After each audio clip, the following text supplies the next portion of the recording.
Ladies and gentlemen, welcome back to Somos Mas, the official podcast of Somos Mas NM, and your source for the latest news and notes on New Mexico United and the New Mexico Runners. My name, of course, is Seth Bidoff. Joining me this evening for the last time, we'll have New Mexico United news for the 2023 season. The one and only Earl Nieto. Earl, how are you doing? How have things been? How was your weekend? Give me something good before we jump into the bad. Well, dude, you picked the wrong fucking day for this shit. That's for sure. Something good.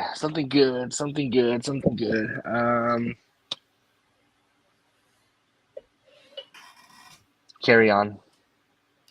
Okay. Well, there you have it, folks. Nothing good apparently has happened to Earl at all in the past week. Myself, I survived my first week of a new job. And yeah, it's things are going well so far. Hi, Jane. Welcome on in. Glad to see you in the chat. As always, folks, if you are with us on Facebook or YouTube, you can pop on over in the chat like Jane is tonight. We'd love to get your thoughts and questions and comments about the playoff game over the weekend, also about the rest of the USL Championship playoffs, which we will be getting to throughout the evening tonight. So, I mean, why bury the lead? Let's get right into it. New Mexico United's 2023 season is officially done. New Mexico United went out to Sacramento, played Republic FC on Saturday night in the first round of the playoffs, and things did not go as planned. New Mexico United lost for the third time in their history to Sacramento Republic FC, and again, this one by a 1-0 score after really playing well against Sacramento twice in the regular season this year. Harry over in the chat. Harry, how you doing? Congratulations on San Antonio winning on Saturday. Hopefully you guys play a little bit better than we did against Sacramento Republic. So, I mean, it's bittersweet, you know. It's one of those things where maybe emotions can finally run out. Maybe I don't think there's a lack of desire, a lack of want for the win. I don't think it's anything like that at all, but maybe the emotions got to be too much. Maybe we just didn't handle Memphis all that well. Maybe it's because they have Sacramento all that well. Maybe it's because Sacramento has a shitty ass pitch that is mud, you know, like I don't know. Like, we started slow. We didn't look good in the first half. I mean, there's a lot of different things you can point to, but it really just comes down to we did not play as well as we should have. We weren't fast off the break. We allowed Sacramento to control the early run of the match, and it took us a while to find any sort of footing. Yeah, 100%. I mean, you look back at the past 3 games. I mean, Lou City, 2-1. Phoenix, 2-1. And then Memphis, 4-1. So you look back at that and you have high hopes for what you're walking into in the playoffs, especially against a team who hasn't really fared well against us all season. I mean, 3-0 here in the lab, and then 1-1, 0-0 over there in Sacramento. So you have to like your chances if you come out and play like you should. But the fact that we came out flat-footed, we came out and, for lack of better terms, we shat the bed. We definitely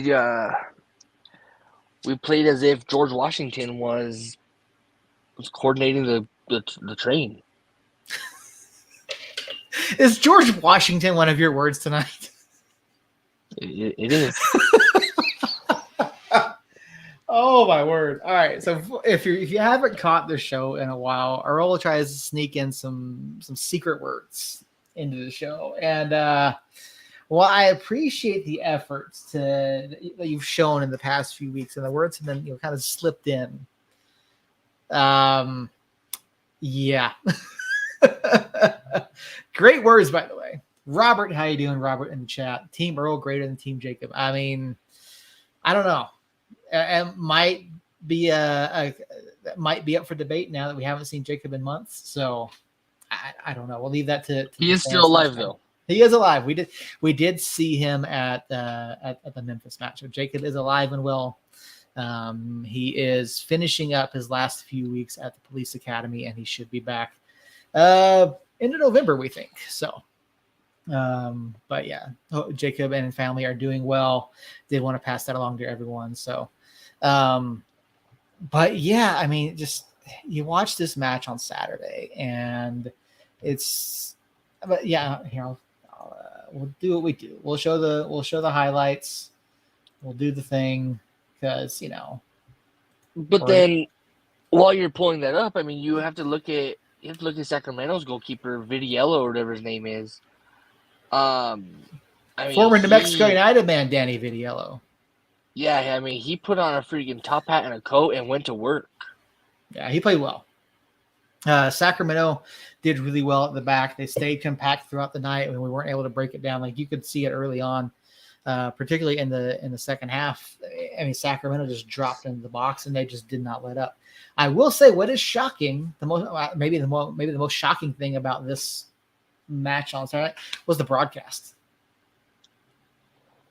I some people were talking about over in the Discord, and like it looked like we were watching this like a early 2000s TV screen. Like I don't know what was going on, but the broadcast was terrible on Saturday. But I mean it's just it's just one of a great many number of things that we could complain about. But you watch the back, you watch it back. But you talk about the broadcast.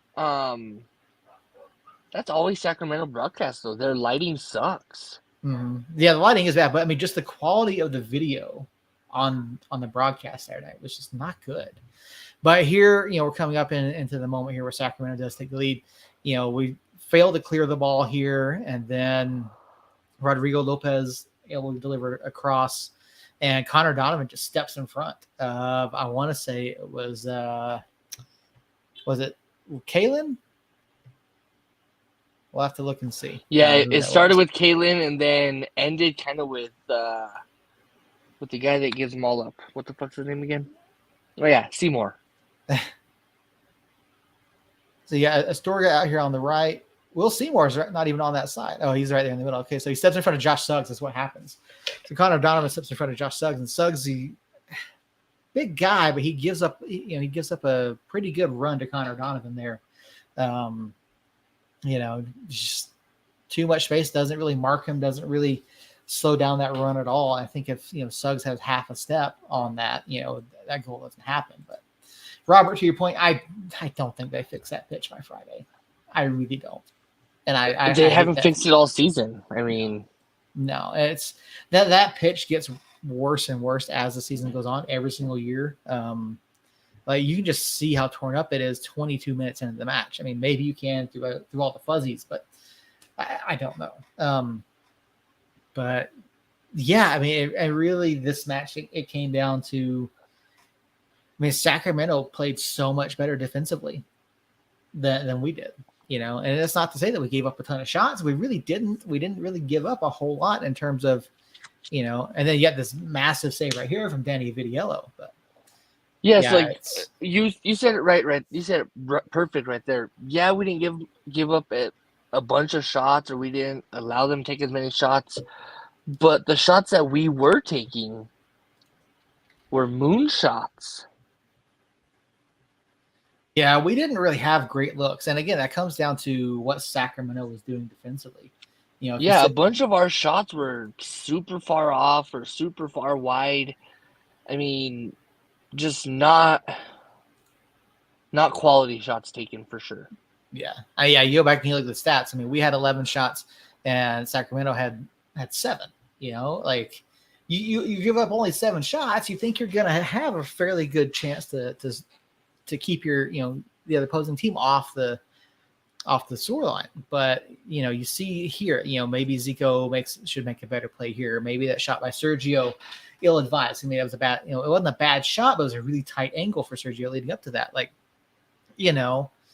I made a comment in the Discord saying that we really haven't had quality chances, and we really didn't. Like, because if you watch here, I mean, Sacramento just recovers so well, and then you think you got Hursty on the run here, but then Hurst peels off, which I think was the wrong decision, and then you've got Astorga out on the right and a great cross, but terrible header. I mean, I get what he's doing, but that ball just like died in the sod there and went off to the left. Now, do I think Vidiello would have gotten to it? I don't know if he'd been on frame, but another big save right here by Andy Thomas, and I don't even know if he counts a save, but a deflection or a block, whatever you want to call it. I mean, Andy Thomas played phenomenally as well, but yeah, I mean, all credit to Republic. I mean, they recovered well. They sat back in the box whenever we attacked. They cut out what we wanted to do, and even when we threw in all of our subs, I mean, you look at the subs that we made on Saturday night. You bring on. I mean, Sam was the only defensive sub that you bring in. You bring in Nicky Hernandez, Schneider Borgelin, you bring in Jacobo Reyes. You take off, two defenders, and then guys, Portillo and Swartz, who really aren't necessarily known for their offensive ability in terms of putting the ball in the back of the net.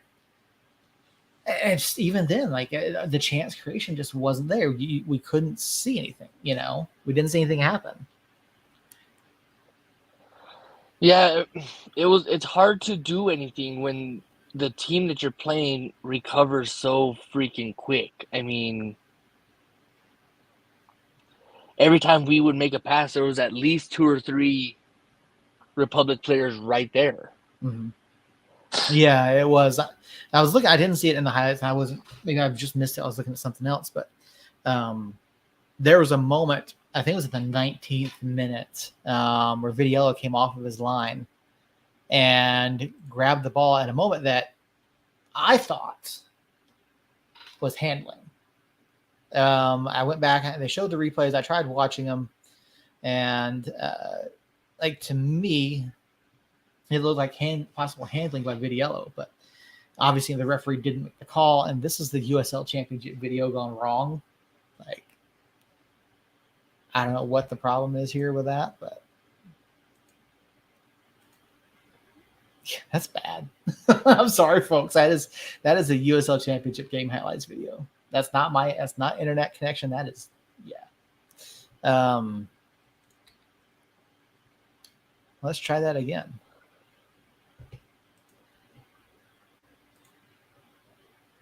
There we go.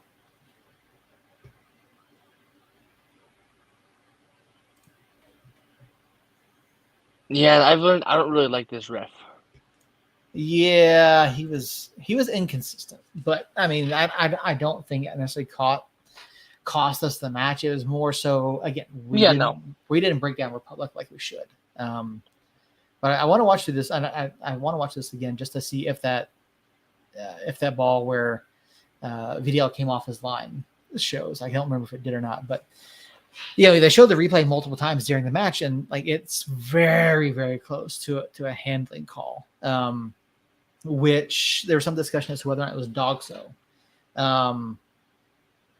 Now, in that scenario where it happened, it wouldn't have been dogso, because when that ball comes in, like you're hoping that Sergio Rivas can get to it, and obviously Vidiello comes out, makes the grab, and in a position that again looks like handling, but because because the ball is in the air, it's a 50-50 challenge, basically. There's no dogso there. Is Sacramento turf field or turf pitch or regular grass? No, that's sod. That is, it's not, well, it's, as far as I know, it's grass, but it's regular sod. But yeah, it looks so bad because you look at it, you see like how muddy it gets. And we've talked about this before, particularly in, inside the area. So, I did some research. Apparently, it was built over an old expo ground. So, yeah, and they only spent around, I think it's around $3-4 million to build the stadium, which was not a lot of money back in 2015. But yeah, I'm trying to see. I think it should be coming up here in just a second if it is, but. You look at that, you say, okay, if it is handling, if it is a call, maybe that swings a little bit of momentum, gives you opportunity. You're right on the edge of the box to try to do something. But, I mean, who knows what would have happened at that point. Robert So how says does they host all kinds of events on it too. Oh, they're not going to show it. Okay, so it was right before this. But.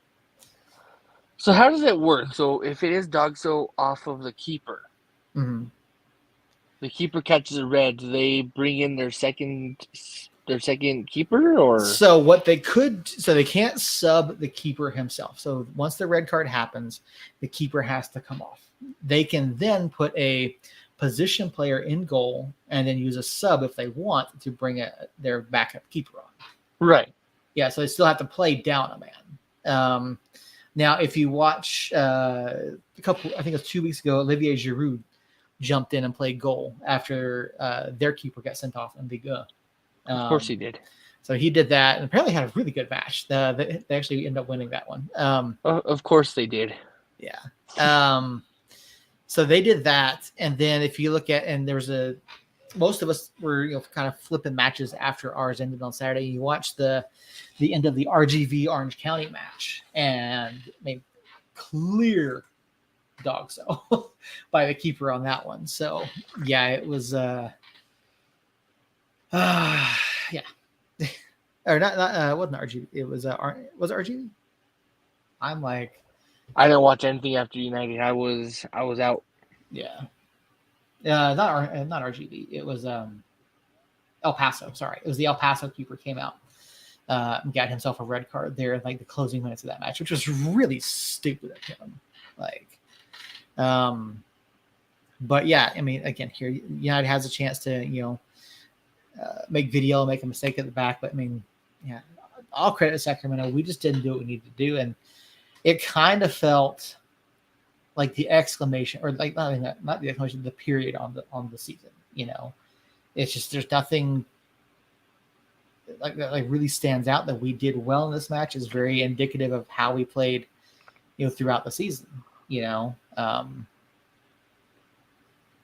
So yeah, it's just it's unfortunate. I mean, 3 trips to the playoffs out of 5 years against Sacramento, we've lost all 3. I mean, was there anything that you took away from this match, Earl, that gives you hope, or maybe not necessarily this match here, but like the last 4 matches of the season, playoffs, and the final 3 regular season matches that lead you to believe that we're in better shape heading into next year? Oh yeah, 100%. I mean, you watch how we played the past three matches, not counting playoffs. Mm-hmm. The last 3 regular season matches, and I would even give it 3.5 matches. We played like we wanted to, be there. Mm-hmm. So obviously, Coach Quill is getting to the guys and saying, "Hey, look, this is what I want to bring in." Obviously, with the whole half a season that he had, he didn't really have a chance to bring in what he wants. But when you look at it, Coach Quill is a playoff caliber head coach for the USL. And correct me if I'm wrong on this one. Our statistician is about to go crazy at this point. Correct me if I'm wrong, but I do believe he won a title in the USL 1. Yeah, he did. He won at least with Northern Texas, right? Yeah, that's what I thought. So he has the capability of winning championships.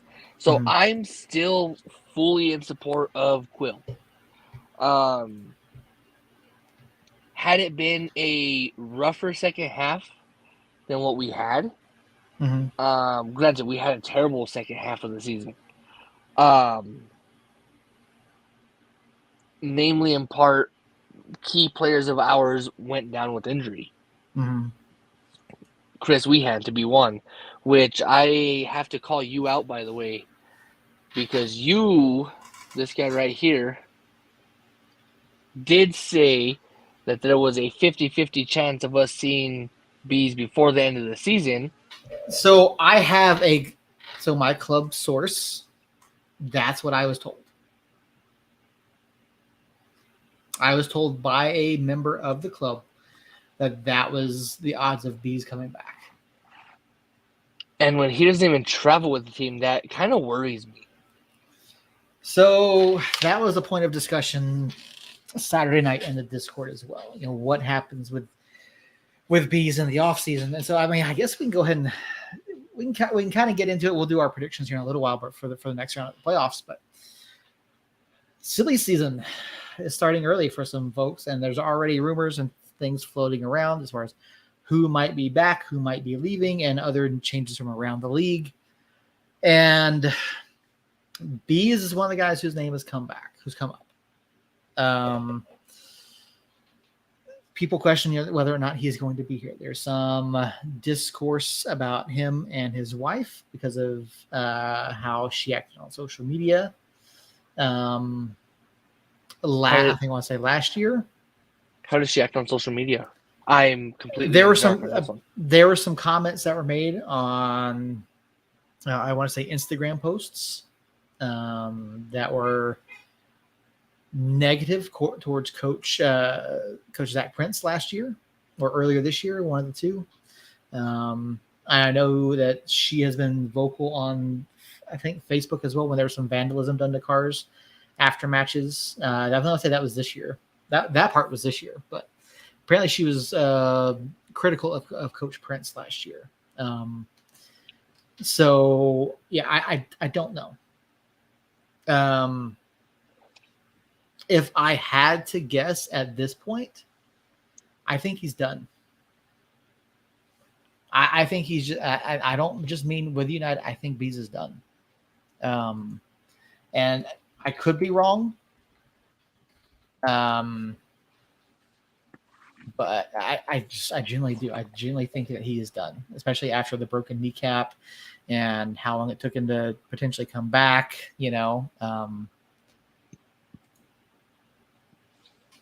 I don't know. Yeah, and I called it on Saturday. I told Marlena that I feel like Suggs walked off the pitch for the final time too. Mm-hmm. So now I know Josh is I'm fairly certain Josh is out of contract into the season. Bees is out of contract at the end of the season. Unless I'm missing something, but I'm fairly certain he is out of contract because he signed through the end of 2023. I thought he was through 2024. So when he transferred back from Orange County, we signed him. We transferred him for what was believed to be a then league record for interleague transfer fee, and then we signed him through 2023. Okay. Yeah. I want to say there's a lot of people that are done this season. I think Mondo's done this season. That's a good question. So we know that Christian Nava is under contract through at least next year. We know that Brucey's under contract through at least next year. And I think there's a couple more guys who are under contract. Let me see. Yeah, so we know Nava is through 2024. Well, I mean, obviously we'll go through all of this and have more information as we go, but because Sam is signed through 2020, at least through the end of this year. I would not be surprised to see Sam come back. I won't be upset if he comes back either. Mm-hmm. Which I know that's hard because I was pretty harsh on him this entire season. Mm-hmm. What I will be upset to see is if he does have the captain's armband. Yeah. Let's see. As far as I know, Santi is only through the end of this season. I'm looking back through some of the announcements here, but yeah. No, so, and this is the conversation that I've had with some folks, privately. Now, at this point, we don't have any insider information, but I want to say that we're going to see a higher amount of turnover than we have in years past. I genuinely think we do. Now, I would like to see, obviously, I want to see Zico stay. I want to see Nikki stay. I want to see, I would like to see Andy Thomas stay, which I don't think is going to happen. There's a number of guys that I want to see back, but I would be prepared for a long offseason. I think the only way we see Andy Thomas come back is if in that loan there was the option to buy.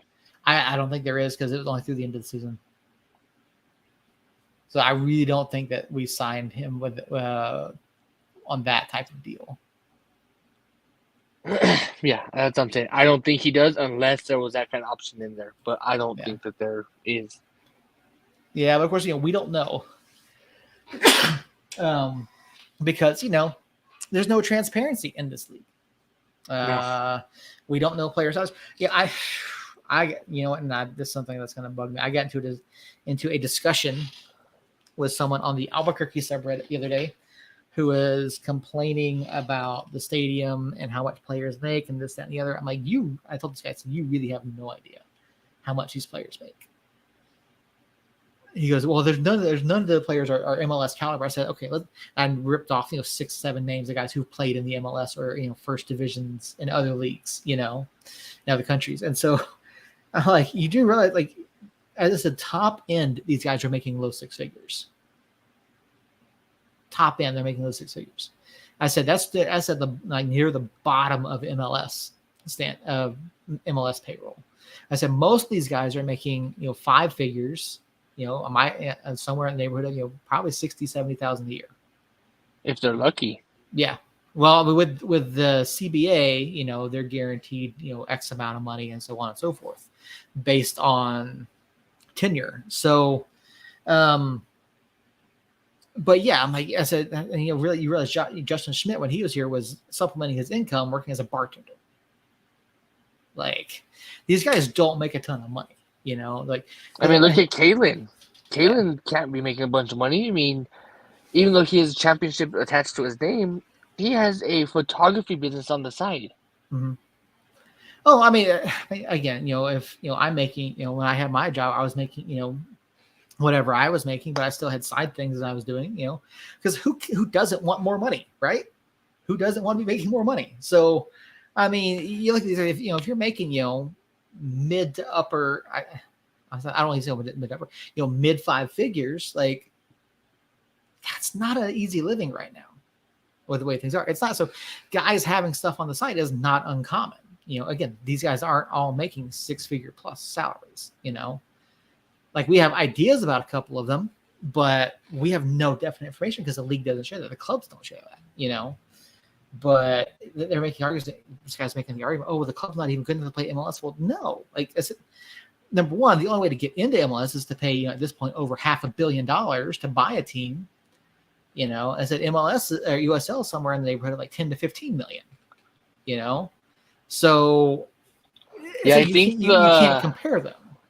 If I remember correct, last season when Sac was trying to do it, I think they paid $200 million. It was more than that. It would have been more than that. I think that was just the initial entry fee or application fee. That's not including all the renovations they'd have to do. And well, no. So Charlotte, the rights to Charlotte were, I think, $520 million. So $200 million is on the. I mean, that would be the extreme low end, and I don't see that. Yeah, I mean, I don't want to. Charlotte FC, MLS. Fee.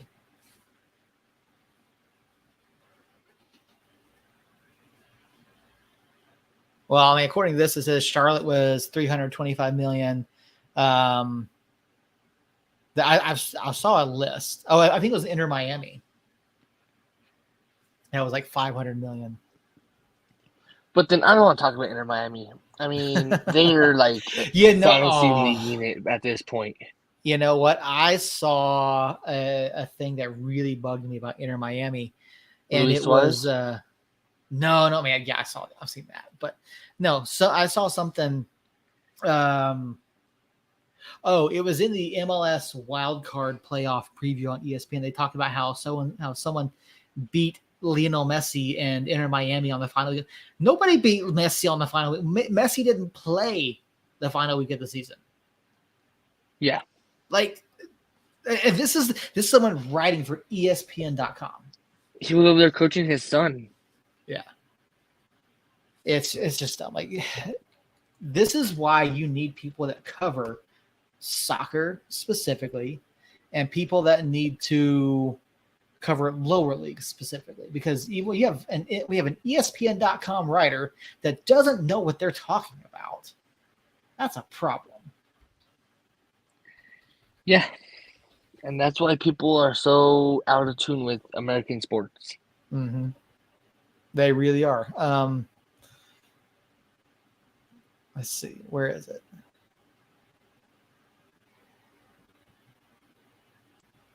I'll find the article, but like there was one that said it's somewhere they were like 500 million for an MLS fee, franchise fee, which is just absolutely stupid, you know. But when you have a single entity structure where everyone is paying in and everyone's sharing the profits, like, you know.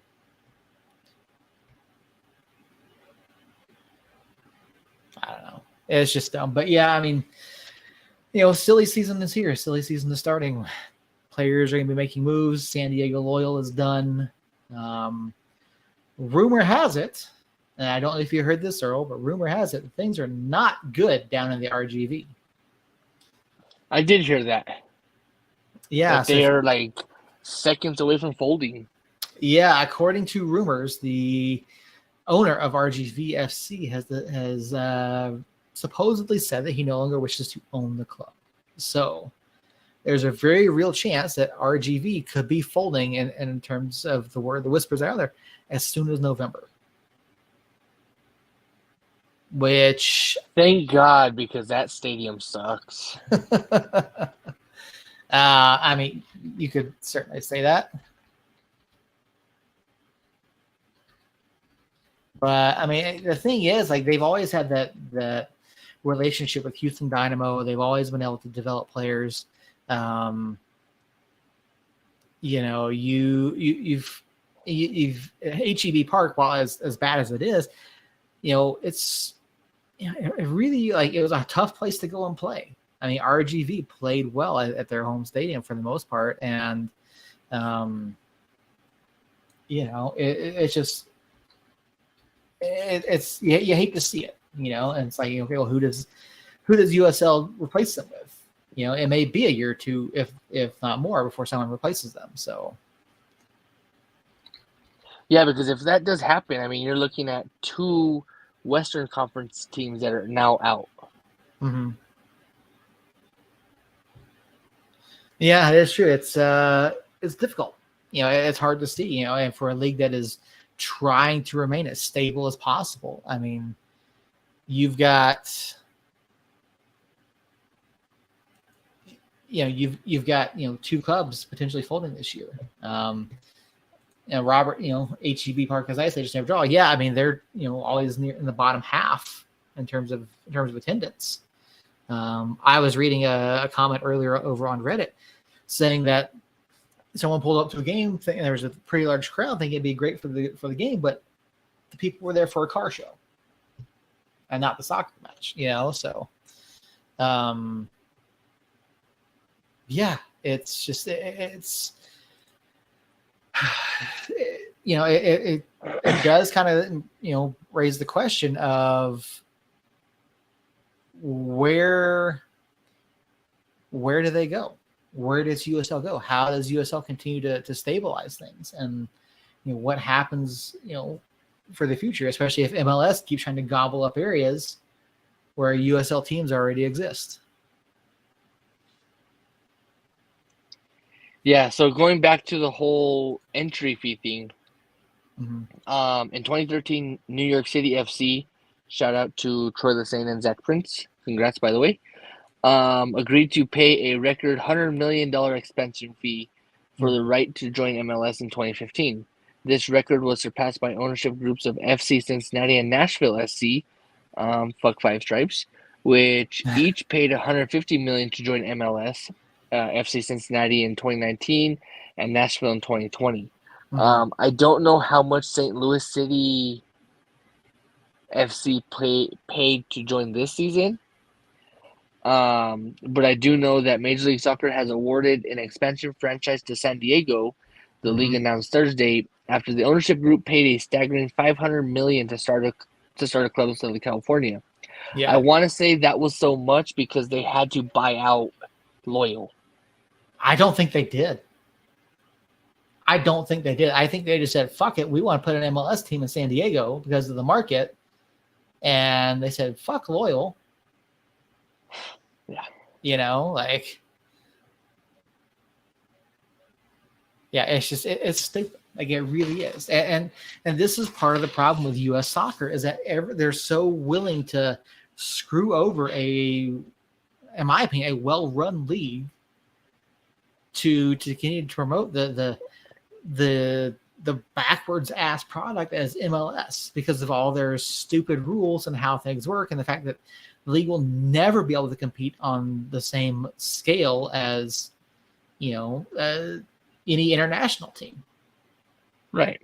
And I don't include Mexico international teams because they're talking about merging, you know, there's been talks about merging MLS and Liga MX. So they might as well do that anyways. I mean, yeah. So I did look up how much did St. Louis FC cost. On November 30th, 2018, the Board of Aldermen passed by 26 of 28. On August 20th, 2019, Garber announced a press conference in St. Louis that the city had been granted a franchise to begin playing 2022 for the expansion fee of $200 million. So $200 million to start up a team. David Tepper reportedly put in $325 million in 2019 for Charlotte. So yeah, the fees to even join MLS are just exorbitant. Like there's no way that it would ever work for, you know, for a club the size of New Mexico United, even with the pockets that our investment group has, it would never happen. You know, which I'd be interested to see those pockets if the city council decides to vote no on a stadium. If they vote no on that on the rights, I think the club is gone. No, I hate to say it. I think they go somewhere else. Maybe it's Santa Fe. Maybe it's down in Las Cruces. I don't know. Could you imagine Las Cruces in El Paso? I'd be okay with Santa Fe. I'd be okay. I mean, I know you would be. I mean, Santa Fe's not that bad of a drive, but like if Albuquerque City Council does not approve the lease, that's a problem. I think what happens is if Albuquerque City Council, I did say City Council, not stupid council. If they vote no, I believe United just says, you know what, fuck it, let's go buy some property in the middle of downtown and piss off everybody because now this is what's going to happen. But that's the thing, the club doesn't want to do that. I know. That's my opinion. And strictly my opinion is they decided to say, you know what, we're done playing your game. We put it in the hands of voters. They said no. We put it in city council. They said no. We did everything right. They still said no. Have fun. Here we go. Yeah. I don't know. Like it's tough. Like I want to see the stadium. I don't want to see the club leave, but like, I mean, USL has their guidelines, you know, and they've been very, very lenient with us. And, you know, I'm hopeful that, you know, if for some reason the city council doesn't, I mean, the club from people that I've talked to is hopeful that the vote will go in their favor. Now, the reason the vote was deferred was because some of the council members claimed they did not have enough information. I mean, I really don't know what more they need, but it is what it is. That's the way politics works. Everyone wants to punt the issue instead of being, hey, look, this is something that could benefit a lot of people. And it's someplace that's it's not downtown, you know, where it's going to piss a whole bunch of people off, you know, and people, the complaints about Balloon Fiesta Park are just stupid, if you ask me. They're just stupid. It's not a bad place. It's not a bad spot for that. And parking is going to be included. They're going to build a new parking structure with it. So like, I don't know. It's going to be a very interesting offseason. From the city council vote here in a couple weeks to free agent signings, players leaving, to the rest of the playoffs. There's a lot to look forward to. Obviously, we'll be discussing it throughout the offseason, but I don't know. Like some people just are so willingly obtuse to facts and refuse to listen to anything. It's hard. We agree, Jane. We absolutely agree. Balloon Fiesta Park is a great place for the stadium. I did some math the other day over on 1017's Twitter, and the allocated site, the 7 acres of space that the club would be leasing from the city, like 2%. 2% of the total area at Balloon Fiesta Park. Does not mess with the fields themselves, does not mess with the concessions or the vendors and nothing like that. It's taking up a parking lot. It's taking up a space where there are power lines that run overhead that the balloons can't even fall. They're not supposed to fly anyway. They're not supposed to fly there. And the stadium's not going to interfere with the ballooning because you know what? The balloons take off a completely different direction during Balloon Fiesta.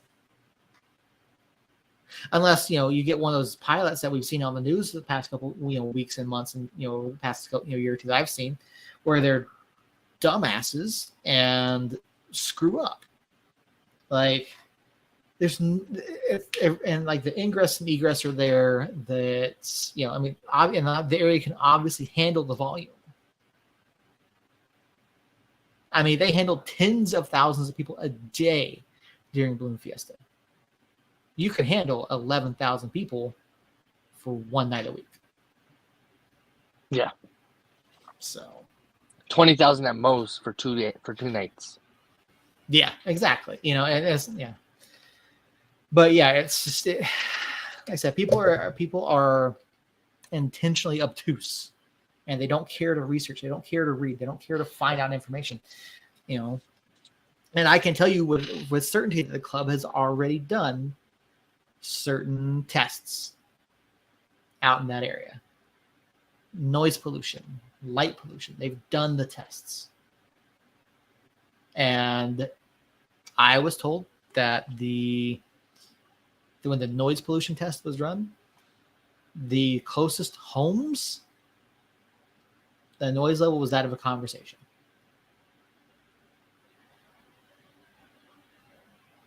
People don't care. People don't It's care. Albuquerque voters. I have no faith in Albuquerque voters. And I'm actually super happy I don't live in the city because these white hairs that I have here would be a lot crazier. There'd be a lot more of them.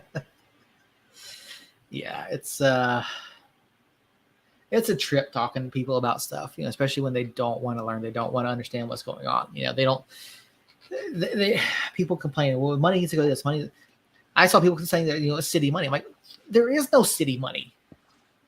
Like, oh, but the lights and the water. I said, yeah, that money has to be spent on city infrastructure anyway. And the amount of money that's going to be spent on that, I guarantee you, they could work on I-25 and I-40 every freaking day for a year, and it wouldn't do anywhere near as bit of good. Have you seen the roads in downtown Albuquerque? They close them, they repave them, they do this, they do. Nothing ever changes. The roads are still terrible. It doesn't matter how much money they throw at it. Yeah, well, what'd you say we get into some predictions for the rest of the playoffs? Let's do it.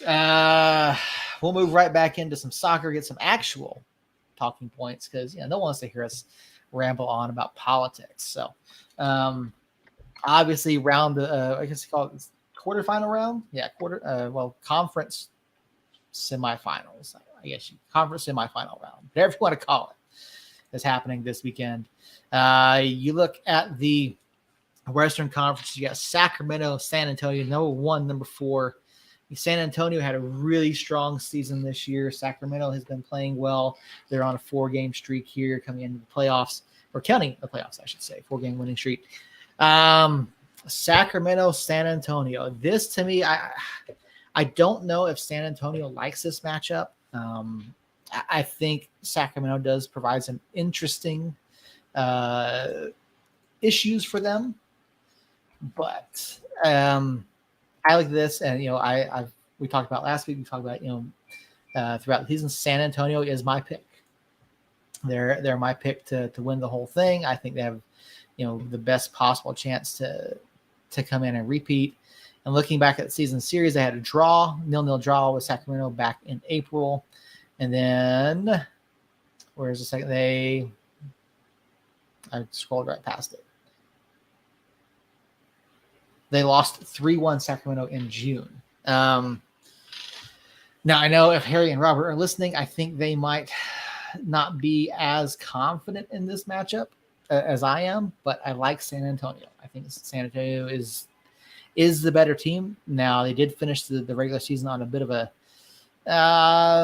not great run. You look at their results there at the end of the regular season: 3 draws, a loss, and win, but they are better than that. So I'm going to take San Antonio over Sacramento. You chucked me up for that one too. I have San Antonio. San Antonio, I said it last week, as well as Tampa Bay. San Antonio in the playoffs are a different breed. Mm-hmm. That they are. I like San Antonio. They're a physical, fast team, but I think it does. I think this is an interesting matchup for San Antonio. Jane agrees with us. San Antonio over Sacramento. There you go, Jane. We appreciate that pick. We appreciate you chiming in. If anyone else wants to chime in with their picks as well, would love to hear them. So, all right, we'll stick with the West. We'll go ahead and finish out the West here because this past weekend, Phoenix Rising and San Diego Loyal played to a insane 7-goal thriller. Phoenix Rising picking up an extra time goal to pick up the win there. Just bonkers match to watch. I really thought going into this that San Diego had this one. I didn't trust Phoenix at all. But you look at the match, you got 2 penalties, one in the first half, one in the second half. Damas gets a hat trick. It's just, and then you look at Phoenix playing against Orange County, who I really like. Orange County. I know Marlena's got Orange County in her bracket. You look at the season series between those two teams, and Phoenix Rising picked up a win back in May over Orange County by a final of 1-0. Goal scorer in that match was Manuel Arteaga, of course. And then you look at their second matchup, which was in September 30th. You got a 1-1 draw. Cuello and Elaski score there in that match. So looking at this matchup, this one's tough. This is probably the hardest pick in this round, I think. And it's I'm going Orange County. I don't think Rising can come out on top in this one. Orange County, they're just a really good team. They've had such a good season, and I like the Elaskis. They're playing really, really well. Yeah, 100%. I'm on the same boat as you. When I first talked to Marlena about it, I was like, Orange County. I mean, kind of crazy, whatever. Some talking head over here, I guess. I'm full of hot air. And then she proved me wrong by picking them to win the whole damn thing. So I'm gonna follow suit with you and Marlena, and Orange County it is. All righty. Moving on over to the East, we've got the 8-5 matchup, which is not something you expect. Obviously Detroit shocked Pittsburgh last weekend with a 1-0 win there. And then Lou City advanced on kicks from the mark over Memphis, which was a really entertaining match to watch. That one was a lot of fun. I watched that one as well. Lou, now that now that Pittsburgh, and we'll get to here in just a second, now that Pittsburgh and Tampa Bay are out of the playoffs in the East, you have to think that Lou City has got to be right there with Battery as the favorites to win this thing.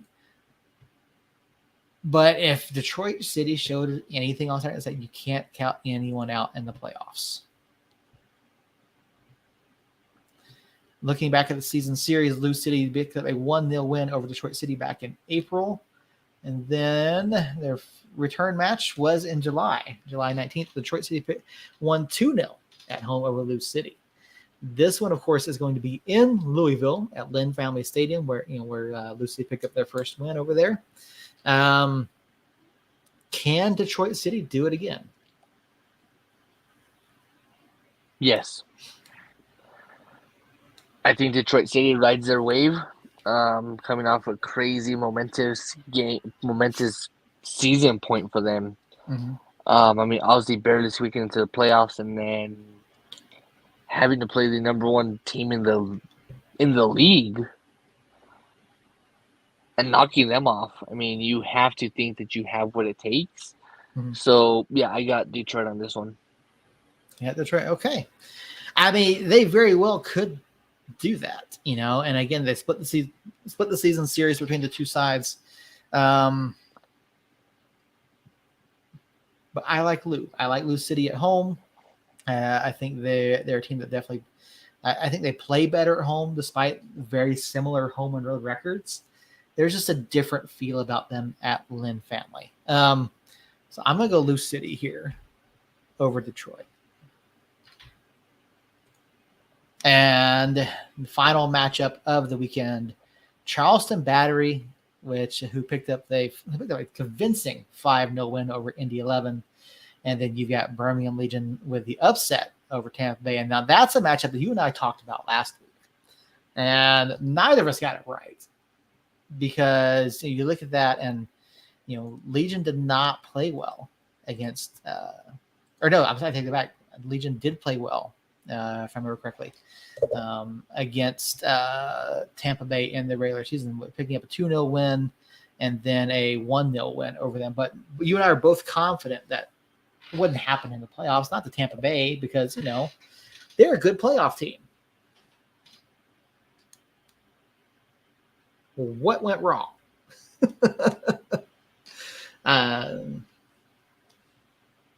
You all know what went wrong? No, what went wrong in that one, Earl? Yeah, they scored less goals. That's what happened. You did not watch that game, did you? No. No. Okay. Fair enough. I did watch the Memphis game, though. Yeah, you did. You did watch that Memphis game. But yeah, I was shocked by the result in the Birmingham Tampa Bay match. Birmingham played really well. Preston Taborataka picked up a goal in that one. And Legion just kind of never looked back. So great night for them, for Hammer Down and friend of the show, Kaylor Hodges.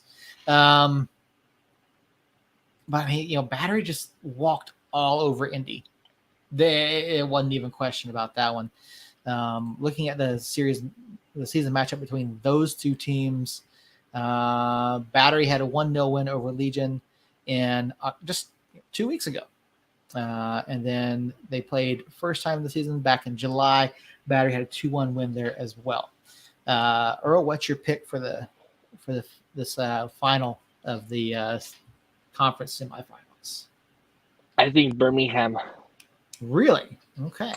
Yeah, I think Birmingham corrects it. I mean, obviously they lost twice in the regular season to them, but now you know what they have. You just played them 2 weeks ago. So yeah, I 100% Birmingham. I'd have a hard time going against that, but I am.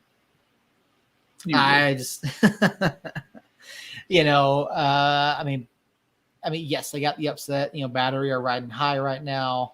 Legion are riding high off the upset. Battery are riding high off their win. I think Battery has their number. Battery plays really good defense. Legion has their moments where they do, but I think that's where it's going to come down to, the end here. So I'm going to take Battery here in this one. Good for you. All right, so I'm taking San Antonio, Orange County, Lou City, and Battery. Earl's taking San Antonio, Orange County, Detroit City, and Legion. So, looking at the current final holders, finale hosters, I should say. Sacramento Republic, as of right now, they stand to be the hosts of the USL Championship Final, followed by Battery, and then Orange County, and then San Antonio. So at this point, I don't think there's no chance at all for Detroit City to host the final. Yeah, no chance at all for them to do it. So whoever, I think my guess is whoever wins this match on Saturday or this weekend between Sacramento and San Antonio, they're going to end up being the ones to host. But that's my guess. But there you have it, folks. Carlos, the one and only Sombrero Man, with a question over in the chat. Earl, who wins the World Series? Have you seen how good the Texas Rangers are playing these days? They have been playing quite well. I hope to God that the Texas Rangers lift that damn trophy in Texas. Not in freaking Arizona, in Texas. Yeah, so obviously that I'm assuming that means that the Phillies are lost. Sorry, David Weezy-Carl, to Arizona Diamondbacks. And so the World Series kicks off on Friday. A Friday night start to the World Series this year. I mean, both teams are playing really well. It'll be really interesting to see this series. Now, the problem that I have, and I'm hoping it's not a case, I don't think it will be for the World Series, but we're in the blackout area for both of those teams. Unless it's on Fox, yeah. Unless you're one of the cool guys like this guy, this motherfucker, who has the MLB TV. There you go. I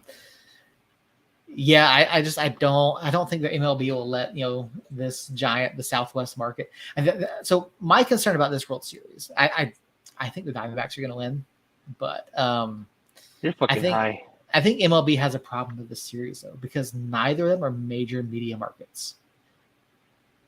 So it'll be really interesting to see what the ratings are for the World Series this year. I think it'll be good just because of how they both went. They both went to Game 7, and then obviously they both lost 100 games, at least 100 games last year, or 2021. Mm-hmm. So I've always been a huge Texas Rangers fan. I'm more of a Cubs fan than Texas Rangers, but I do like the Texas Rangers. Mm-hmm. So World Series is on Fox again this year. So yeah, there won't be any blackouts, but yeah, it's just weird. Two teams that were in the blackout area for all year long during the regular season, both in the World Series. So it should be fun. I think this would be, for me, it's a fun series because, even though the Braves aren't in it, I don't have to see the Phillies. I don't have to see the Dodgers. So, So before we do that, Sombrero Man, I do have to ask you, Rangers or Diamondbacks? That was a quick fucking comment. Yeah, both teams do have to fly for Albuquerque. That is absolutely accurate. Yeah. I think you mean the Los Angeles A's in 2027. In 700 years, what he actually meant. The Las Vegas A's. I think he was actually counting the amount of fans that Oakland actually draws to any game. Ah, okay. 7 fans. Okay, fair enough. Yeah, and that's counting staffers too. Yeah, the thing is, Carlos, I don't know that they find a buyer if the club's to keep the club in Oakland. I don't think they do. That's the problem. No one wants that dump hole. I don't think they do. I know it would be good. I know the fans would like it, but I just don't think they do. I do think they end up moving to Vegas, which I think Vegas, as big of a sports town as Vegas is becoming, with the Raiders and the Knights and potentially a baseball team. They also have the Aces who just won the women's NBA. Who? The Aces. Who? Yeah. So You don't watch sports, do you? no, not at all. But yeah, I honestly think Vegas is a terrible place for sports. I really do. But that's just me. I really think Vegas is a terrible place for sports. But that's neither here nor there. You'll be a Rockies fan if they move. I mean, I'm sure Jacob would like some support being a Rockies fan, so he'd gladly take you on board. But, Just don't be a Dodgers. That's all I ask. Yeah, don't be a Dodgers fan. Dodgers fans are terrible. You can be anybody. Earl, we've been through a lot this evening. We've talked about a lot. We've gotten political. We've talked about USL Championship. We've talked about the possibilities for the offseason for New Mexico United. We will be back next week on Thursday night, we agree, because Halloween is next Tuesday. We have kids. We have things to do on Halloween, so we will not be here on Halloween. And I'm not missing it. It's my first Halloween, so I am not missing it for the world. I know. Make sure you take a pillowcase with you, Earl, and then have a backup pillowcase so that when you wear your costume, people don't know that you're an adult. I mean, you're short enough, you look young enough. That's why I'm wearing my dinosaur costume. Okay, your dinosaur. Very good. But yeah, no, it's Halloween night, so yeah, we'll be out with our kids doing things. So no show Tuesday. We will be back on Thursday to break down the USL Championship playoffs and talk about the conference finals. Earlier, we're kind of discussing our schedule here for the next couple weeks before the show. We're going to finish out the playoffs, and then we're going to move into our off-season schedule. And we'll keep we show up when we want. Show up when we want. So show next Thursday, the 2nd, and then we'll be back. We'll do something probably around the 7th to preview the ESL Championship final. We'll close out the season on the 14th of November. We'll take Thanksgiving week off. Also be on the lookout. We might have a special guest on the 14th of November. And then we're looking back at coming back December 5th, then December 19th, and taking the holidays off there as well. So then we'll see you guys after the new year, unless, of course, there is any major breaking news for the club between now and then. So, Earl, do you have any closing thoughts before we get out of here? Yeah, so there was a comment from Sombrero Man saying that he needs a shitty owner and bad players and heartbreak, so he can't be a Dodgers fan. Mm-hmm. Dude, the Cubs are always asking.